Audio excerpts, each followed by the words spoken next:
sûr. Madame, Monsieur, bonsoir. Merci de nous prêter attention à la une de l'actualité. Le président de la République, Abdelaziz Bouteflika, a reçu ce mardi à Alger le Premier ministre russe, Dmitri Medvedev. Dmitri Medvedev qui effectue en ce moment une visite officielle de 2 jours en Algérie. L'Algérie et la Russie signent 5 accords de partenariat et de coopération et mémorandum d'entente en présence du Premier ministre Ahmadou Yahya et de son homologue russe. La loi sur la monnaie et le crédit, adoptée ce mardi à la majorité par les membres du Conseil de la Nation, la loi stipule que la Banque d'Algérie procède à l'achat directement auprès du Trésor de titres émis par celui-ci à l'effet de couvrir les besoins de financement interne.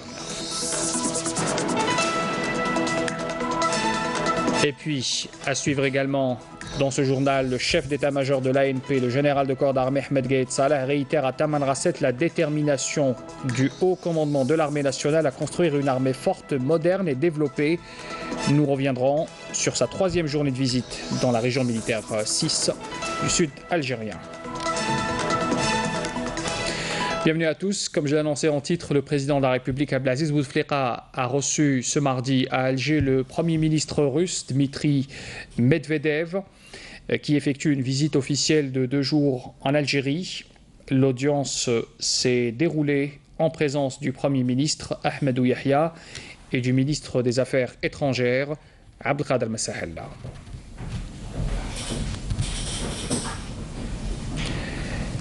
Il faut rappeler que cette visite intervient après la tenue en septembre dernier de la 8e commission mixte pour la coopération, qui constitue une occasion pour les 2 pays d'approfondir et de consolider leur dialogue stratégique et leur coopération multiforme, qui repose sur la déclaration de partenariat conclue à Moscou en avril 2001 sous la supervision du président Abdelaziz Bouteflika et de son homologue russe Vladimir Poutine.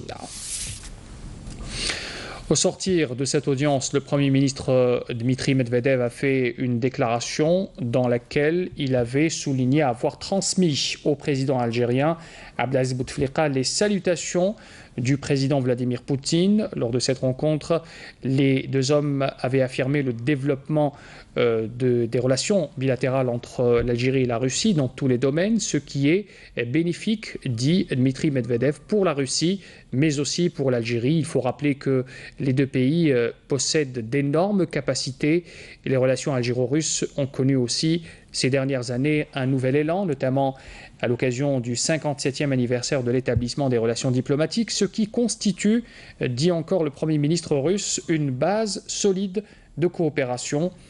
Puis lors de cet entretien, les 2 hommes avaient également abordé plusieurs questions, notamment la lutte antiterroriste et la résolution des crises internationales entre l'Algérie et la Russie. Il existe une convergence de vues sur plusieurs questions, notamment celle basée sur le respect des lois internationales. Dmitri Medvedev avait souligné également avoir exprimé des positions communes avec l'Algérie et la Russie, bien sûr, afin de trouver des solutions à plusieurs crises internationales. Il est à rappeler aussi que cette visite a été particulière. Il tient d'ailleurs, Dmitri Medvedev, à remercier le président Abdelaziz Bouteflika pour l'accueil qui lui a été réservé pour cette visite. Et toujours à propos de cette visite du Premier ministre russe, sachez que le président du Conseil de la Nation avait reçu Dmitri Medvedev un peu plus tôt dans la journée. Medvedev qui est arrivé hier dans notre pays pour cette visite officielle de 2 jours à l'invitation du Premier ministre Ahmadou Yahya.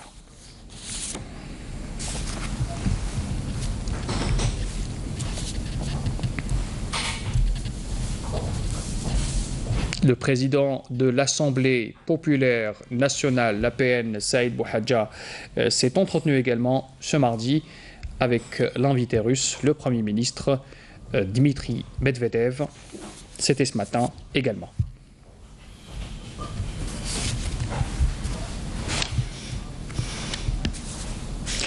Et puis dans le vif du sujet, l'Algérie et la Russie ont signé 5 accords de partenariat et de coopération et des mémorandums d'entente également.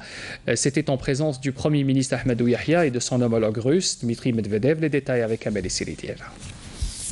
Cette visite a été l'occasion pour les deux pays d'approfondir et de consolider leur dialogue stratégique et leur coopération multiforme qui repose sur la déclaration de partenariat conclue à Moscou en avril 2001 sous la supervision du président de la République Abdelaziz Bouteflika et son homologue russe Vladimir Poutine.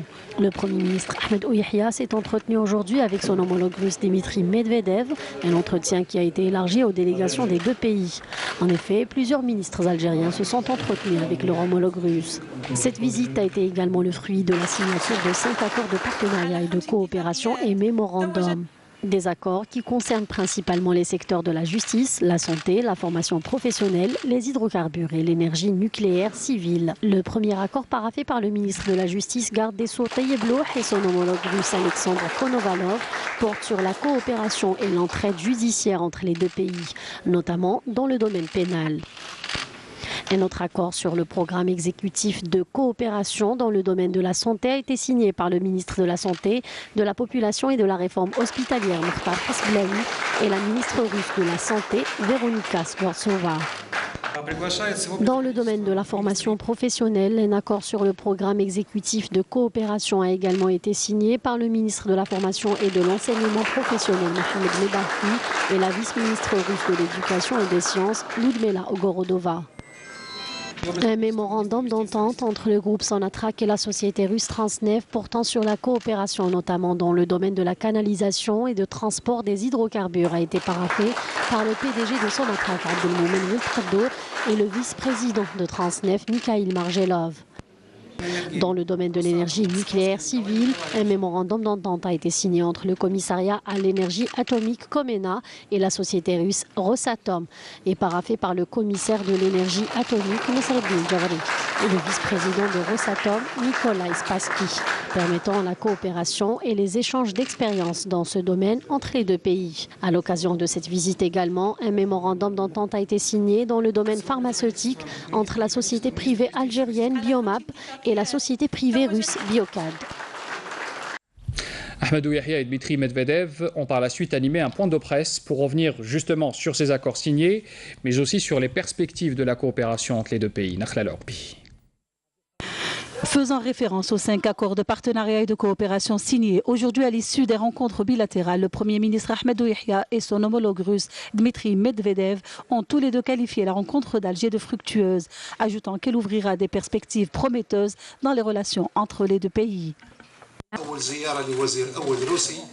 منذ سنة 1971 ولو عرفت العلاقات الثنائية انطلاقة جديدة منذ سنة 2001 بعد إمضاء أصحاب الفخامة الرئيس عبد العزيز بوتفليقا والرئيس فلاديمير بوتين اتفاقية الشراكة الاستراتيجية ما بين البلدين، وكانت المحادثات واللقاءات الثنائية ما بين الوزراء جد ناجحة، كون أننا قمنا بإمضاء 5 اتفاقيات في المجال المدني، وهي في قطاعات العدل، الصحة، المحروقات، التكوين المهني، والمجال النووي المدني ما بين المحافظة الجزائرية المختصة بهذا المجال ونظيرها الروسية. بل أكثر من ذلك فتحنا ورشات جديدة في مجالات المناجم، الصناعة، الفلاحة، السياحة والتعليم العالي. سنواصل ما اتفقنا عليه في إطار عمل اللجنة الحكومية المشتركة، ونحن في انتظار بعثة الأعمال من الجزائر إلى روسيا لمواصلة الاتصالات فيما بين الشركات الروسية والجزائرية. سنبذل كل الجهد لذلك. Par ailleurs, la conférence de presse a porté sur la diversification de la coopération économique à l'issue de la baisse du cours des hydrocarbures, l'accord de Vienne et le rôle de l'Algérie sous les directives du président Abdelaziz Bouteflika et les efforts dans la poursuite du rééquilibrage du marché pétrolier. À ce propos, Medvedev a réaffirmé la détermination de la Russie à respecter ses engagements en la matière.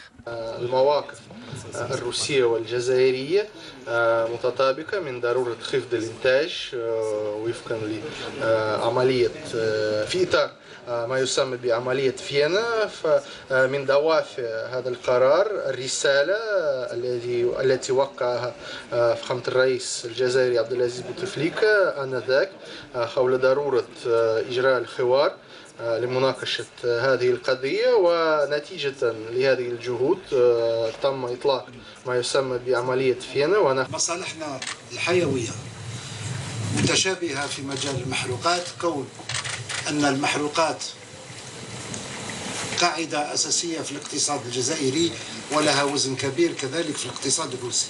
فالجزائر قامت بجهود مثل ما ذكر زميلي منذ بداية سنة 2015، وسجلنا كذلك مساهمة روسيا في تجنيد الأطراف وخاصة الأطراف الخارجة للأوبك، حتى وصلنا في السنة الماضية.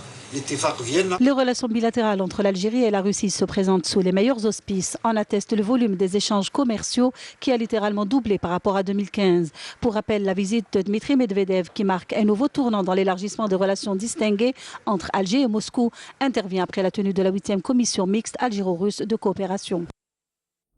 Et puis la traditionnelle étape lors des visites des grands responsables étrangers, cette halte au niveau du sanctuaire des martyrs à Riad el-Fath. Le premier ministre russe Dmitri Medvedev s'est recueilli au sanctuaire des martyrs à la mémoire des martyrs de la glorieuse guerre de libération nationale. Il était accompagné du premier ministre Ahmadou Yahya.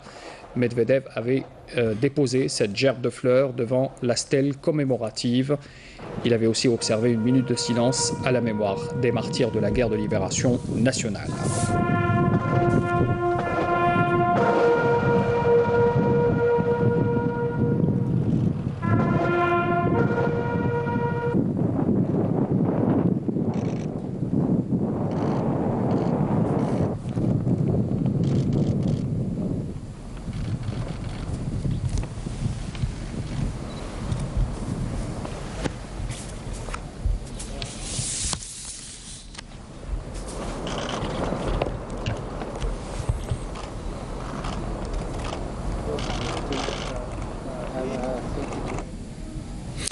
Dans l'actualité aussi, la loi sur la monnaie et le crédit a été adoptée ce mardi à la majorité par les membres du Conseil de la Nation.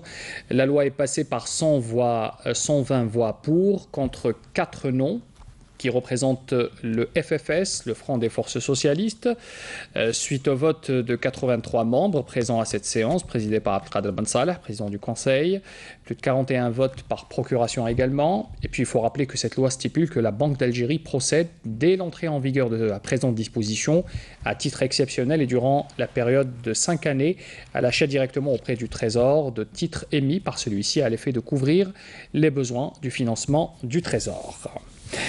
Le vice-ministre de la Défense nationale, chef d'état-major de l'armée nationale populaire, le général de corps d'armée Ahmed Gaïd Salah a réitéré ce mardi à Tamanrasset, au 3e jour de sa visite en 6e région militaire, la détermination du haut commandement de l'ANP à construire une armée forte, moderne et développée. Le compte-rendu de cette journée avec Rafiq Hamidesh.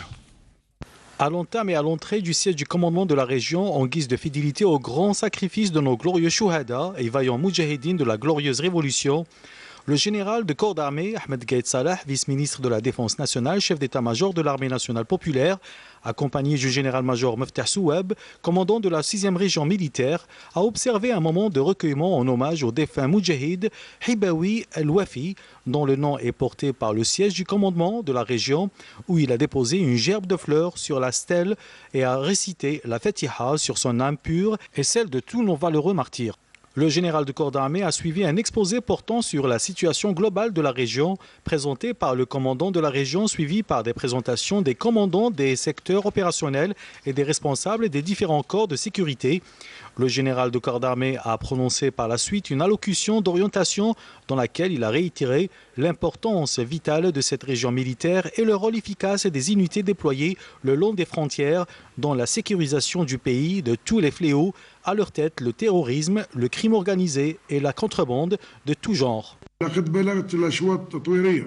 Les étapes de modernisation au sein de l'armée nationale populaire dans tous les domaines méritent d'être valorisées et saluées et constituent notre fierté. Vous connaissez parfaitement et sans nul doute en tant que cadre et par l'exercice de vos missions d'armes la grandeur de ces étapes franchies avec une persévérance et une ferme détermination sous le commandement et avec les orientations de son Excellence Monsieur le Président de la République, chef suprême des forces armées, ministre de la Défense nationale, et vous considérez la portée et de leurs influences positives sur l'amélioration graduelle et continue du niveau de la pratique professionnelle chez les personnels militaires de toutes catégories confondues. Vous accompagnez, voire palpez de si près le degré de l'état prêt et de la disponibilité opérationnelle atteint par nos forces armées avec toutes leurs composantes ainsi que la bonne performance de leurs propres missions. Ceci constitue effectivement une source de satisfaction et de motivation en même temps, ce qui me laisse saisir la présente occasion pour saluer les efforts laborieux, soutenus et permanents que l'ensemble des personnels de l'armée nationale populaire fournit chacun dans la limite de ses missions et de ses compétences. Le général de corps d'armée Ahmed Gaïd Salah a mis l'accent sur la détermination du haut commandement de l'armée nationale populaire à construire une armée moderne et développée capable de sécuriser toute parcelle de la terre d'Algérie, de protéger son indépendance et de sauvegarder sa souveraineté nationale.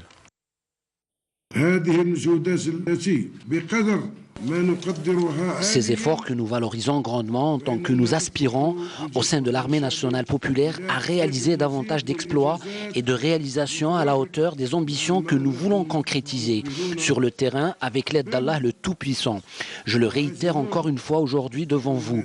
Nous sommes résolus à construire une armée forte, moderne et développée dont le pivot s'articule sur la ressource humaine qualifiée et spécialisée, capable d'assimiler et de maîtriser parfaitement les nouvelles techniques et technologies de pointe. Une ressource capable d'accompagner les défis effrénés qui s'inscrivent dans le cadre des exigences du devoir de la protection de l'indépendance de l'Algérie et de la sauvegarde de sa souveraineté nationale, de son unité populaire et son intégrité territoriale.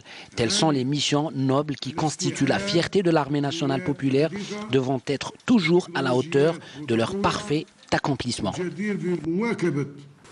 À l'issue de la rencontre, le général de corps d'armée Ahmed Gaïd Salah a donné des orientations et des instructions découlant toutes de la nécessité de s'armer de vigilance et de prudence pour pouvoir épargner notre pays de tous les desseins maléfiques et des préjudices sécuritaires, sociaux et économiques. En coopération militaire, le général-major Haouli Mohamed Larbi, commandant des forces navales algériennes, a procédé aujourd'hui à l'amirauté à l'inspection du bâtiment de débarquement et de soutien logistique Qal'at Beni Rached après sa participation à l'exécution de l'exercice Sea Border 2017 du 3 au 7 de ce mois au niveau du port de Toulon en France. C'est un exercice qui a connu la participation de l'Espagne, la France, l'Italie, la Libye, Malte, le Maroc, la Mauritanie, le Portugal et la Tunisie également. Il s'est déroulé en 2 étapes incluant des manœuvres tactiques, des opérations d'interdiction maritime et des exercices de recherche et de sauvetage et s'inscrit aussi dans le cadre du programme de coopération militaire avec les pays de l'initiative 5+5 défense visant à renforcer la coordination et l'interaction entre les partenaires de l'initiative. Il faut aussi rappeler que pour cet exercice, le commandement des forces navales avait engagé le bâtiment de débarquement et de soutien logistique Qal'at Beni Rached avec un groupe d'assaut de fusiliers marins ainsi que le centre national des opérations de surveillance et de sauvetage relevant du service national des gardes-côtes et du commandement des forces navales. Une information également qui nous parvient du ministère de la Défense nationale qui nous informe ce soir que 3 éléments de soutien au groupe terroriste ont été arrêtés hier à Skikda et Sétif par des détachements combinés de l'armée nationale. Et on apprend en outre que des détachements ont arrêté aussi à Biskra 2 contrebandiers et saisi un camion de 15 000 boîtes de cigarettes, ainsi qu'à Tlemcen. Des éléments de la gendarmerie nationale ont saisi 2,48 quintaux de kif traité et arrêté aussi à Ain Timouchen, Drelizan et Tissemsilt. 5 contrebandiers et saisis des véhicules, ainsi que 3534 unités de différentes boissons. Enfin, les gardes-côtes ont mis en échec également à Oran une tentative d'émigration clandestine de 23 individus et 78 immigrants clandestins de différentes nationalités ont été arrêtés à Tlemcen, Oran, Tindouf, Adrar et Gherdaya également. Le ministre de l'Intérieur et des collectivités locales, Nordin Bedoui, affirme ce mardi à partir de Gherdaya que l'administration doit être toujours proche et au service du citoyen. Retour sur cette 2e journée de sa visite dans la wilaya avec Yasmine Chouir.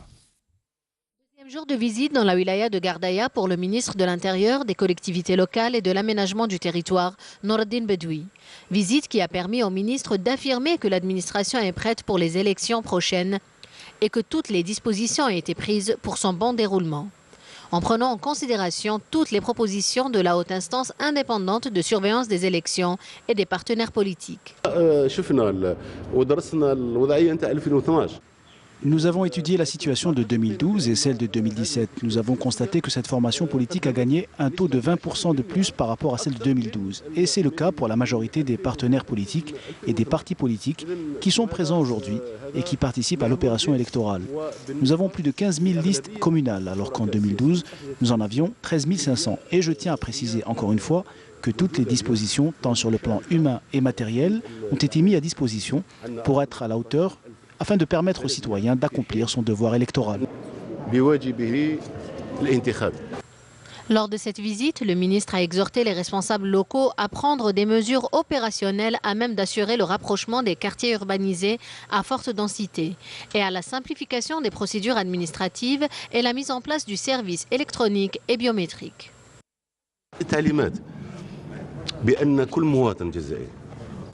Il y a des instructions pour que tout citoyen algérien demandant un passeport biométrique, et ce même s'il n'a pas demandé une pièce d'identité nationale biométrique au préalable, puisse l'avoir et le jour où il viendra le chercher, il recevra aussi sa pièce d'identité nationale.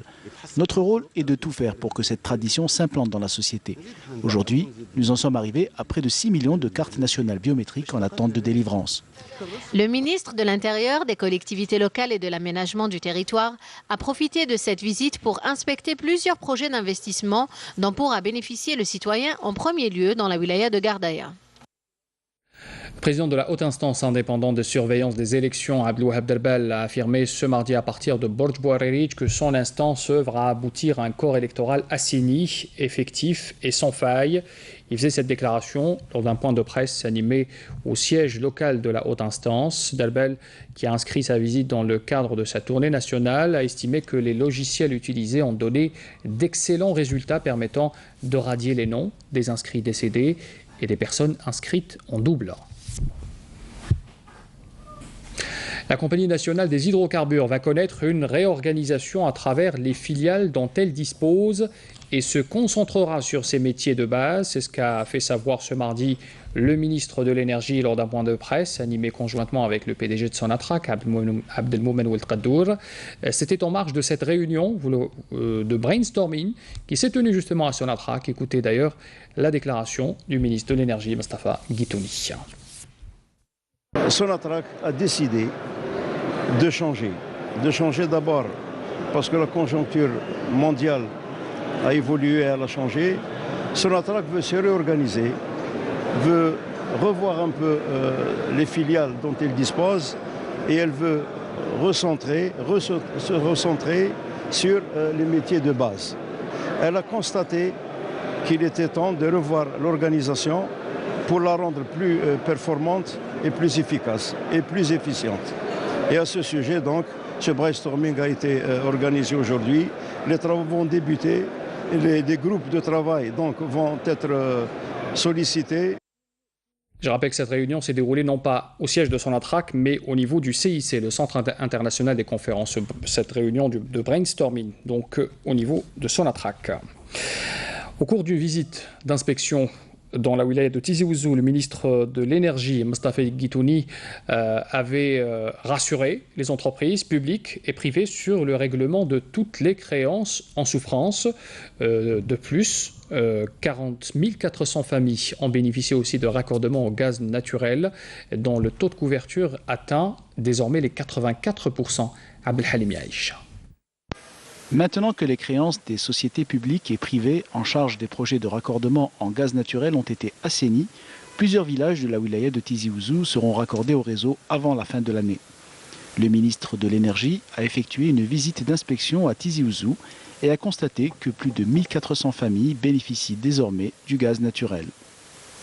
Les entreprises privées ou nationales qui ont travaillé sur le programme, ils seront payés. D'ailleurs, on a débloqué, l'État a débloqué 10 milliards de dinars dans une première tranche et 17 milliards dans la deuxième tranche. Ça veut dire qu'il y a eu 27 milliards qui ont été débloqués. Il resterait à peu près 15 milliards de dinars qui vont être débloqués avant la fin de l'année. Ça veut dire que tout le monde va être payé. Le ministre a rassuré que la situation pour 3 communes est liée à des retards dans les travaux et non à leur gel, les projets devant être livrés l'année prochaine. 4 communes seront raccordées d'ici la fin de l'année, ce qui permettra d'atteindre un taux de couverture en gaz naturel de 84%. Poursuite du Salon international de la récupération et de la valorisation des déchets. Dans sa 2e édition, il constitue pour des jeunes investisseurs dans le domaine une occasion inouïe pour faire connaître leur domaine d'activité, mais surtout de partager leur expérience. Saïda Mayouf. Longtemps considérée comme purement environnementale, l'activité de récupération et de valorisation des déchets a pris au fil de ces dernières années une plus grande dimension. Elle est également économique avec une valeur financière conséquente, mais aussi génératrice de nombreux postes d'emploi. Aujourd'hui, nous comptons plus d'une 50aine ou une 60aine d'employés d'emplois directs, plus nos prestataires et des emplois indirects. Nous avons développé un nouvel outil de traitement qui est un incinérateur pour déchets industriels qui se trouve dans la zone industrielle de Wetzli, dans la wilaya de Chlef, qui est unique en son genre parce qu'il nous permet d'éliminer des polluants qui sont très complexes et qu'on exportait il y a pas de cela si longtemps. L'activité de récupération, ça passe sur trois étapes. Première étape, c'est l'étape de recherche et inspection de la matière première. Deuxième étape, c'est le traitement et isolation des autres déchets, présence de terre, plastique, carton. Et la troisième étape, c'est bien la commercialisation des déchets ferronifères. Revad, dans sa 2e édition, offre un espace tant espéré pour les investisseurs dans le domaine afin de partager des expériences et de rechercher des partenariats fructueux. La gestion des déchets, c'est un métier et la technologie avance de par le monde. On a besoin de cette technologie, on a aussi besoin de ce savoir-faire. Du coup, ce salon vient à point pour justement permettre aux Algériens de profiter des expériences menées un peu partout. Le Salon international de la récupération et de la valorisation des déchets est aussi des conférences de qualité sur des thématiques inhérentes au domaine, telles la politique nationale en matière de gestion des déchets, l'université au service de ce secteur ou encore l'investissement adéquat relatif à cette activité. On reste dans l'environnement pour vous parler de la dépollution de l'atmosphère en s'attaquant au gaz d'échappement de voitures. C'est la mission que s'est fixée une jeune entreprise créée il y a de cela une année à peine, avec une nouvelle activité et un savoir-faire qu'on compte transmettre aux porteurs de projets en Sejeknak. Reportage Hasna Zouberi. Alger est la wilaya la plus encombrée du pays avec plus de 1,6 million de véhicules qui circulent par jour où le taux de pollution avoisine les 20%. Comment on agit donc sur cette pollution? La solution de dépollution des voitures a été trouvée par une jeune entreprise, Carbon Green. C'est une activité qui est un centre de décalaminage et de dépollution des moteurs. Cette activité que j'ai réglementée et créée et qui a été datée au 12 juin 2016 sous le code d'activité 613-235, c'est une nouvelle activité et l'Algérie est le premier pays en Afrique disposant d'une branche économique aujourd'hui dédiée et destinée à la dépollution et la lutte contre la pollution automobile. Les avantages du décalaminage sont multiples, réduction de la consommation du carburant jusqu'à 15%, récupération de la puissance et du couple moteur, mais aussi la dépollution du véhicule jusqu'à 70%. Le taux de réduction calculé par l'opacimètre sur les véhicules diesel, dont le taux Hawley. 135 véhicules diesel qui ont été traités avec une moyenne de réduction de 52,8%. Donc on remarque que la réduction de pollution est très importante et que même une fois qu'on dépollue, le véhicule ne va pas devenir polluant de manière assez vite. C'est pour ça que le traitement est périodique et une fois par an, une fois chaque 30 000 km. Au centre de Carbon Green d'Alger, des automobilistes nous ont fait part des problèmes qu'ils rencontrent avec leurs véhicules et que le décalaminage va régler. Le problème initial, c'était le manque de puissance de la voiture. En faisant un scan auto, ils ont détecté comme quoi il y a un problème sur le catalyseur. Au début, j'ai un voyant qui s'est allumé sur le tableau de bord de ma voiture. C'était un voyant que je n'avais pas l'habitude de voir. Je me suis renseigné chez des mécaniciens et tout. Ils m'ont dit que ça avait rapport avec le filtre à particules du véhicule. J'ai fait des recherches sur Internet. Comme par hasard, je suis tombé sur Green Carbon. Je suis venu et là, normalement, je dois faire passer mon véhicule pour un entretien, pour un nettoyage. Et pour répondre à la demande nationale, Carbon Green compte créer pas moins de 50 centres de décalaminage à travers le pays. Chaque centre va créer minimum entre 3 à 4 emplois à temps complet. Ces centres vont être équipés de tout l'équipement standardisé, le même tarif, le même système de facturation et la transparence totale dans la transmission des statistiques environnementales au ministère concerné avec des systèmes informatiques extrêmement développés. Le principe du décalaminage est une technologie qui consiste à créer un gaz à base d'hydrogène qui est propulsé dans le conduit d'admission qui aura pour effet l'élimination de dépôts de calamine dans les injecteurs, turbos, catalyseurs, bougies, soupapes et collecteurs. Le rappel des titres avant de vous quitter. Le président de la République, Abdelaziz Bouteflika, a reçu ce mardi à Alger le Premier ministre russe Dmitri Medvedev, qui effectue une visite officielle de 2 jours en Algérie. L'Algérie et la Russie signent 5 accords de partenariat et de coopération et des mémorandums d'entente en présence du Premier ministre Ahmadou Yahya et de son homologue russe. La loi sur la monnaie et le crédit a été adoptée ce mardi à la majorité par les membres du Conseil de la Nation. La loi stipule que la Banque d'Algérie procède à l'achat directement auprès du Trésor de titres émis par celui-ci à l'effet de couvrir les besoins de financement interne.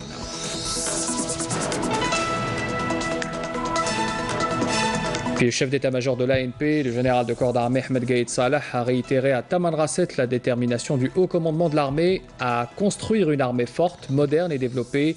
Nous sommes revenus dans ce journal sur le 3e jour de visite d'Ahmed Gaïd Salah à la 6e région militaire à Tamanrasset. Fin de ce journal, merci de l'avoir suivi. Très bonne soirée à tous. Pour l'info, retrouvez demain Amina Zahouf à midi précisément. Je vous donne rendez-vous à 19h. Au revoir.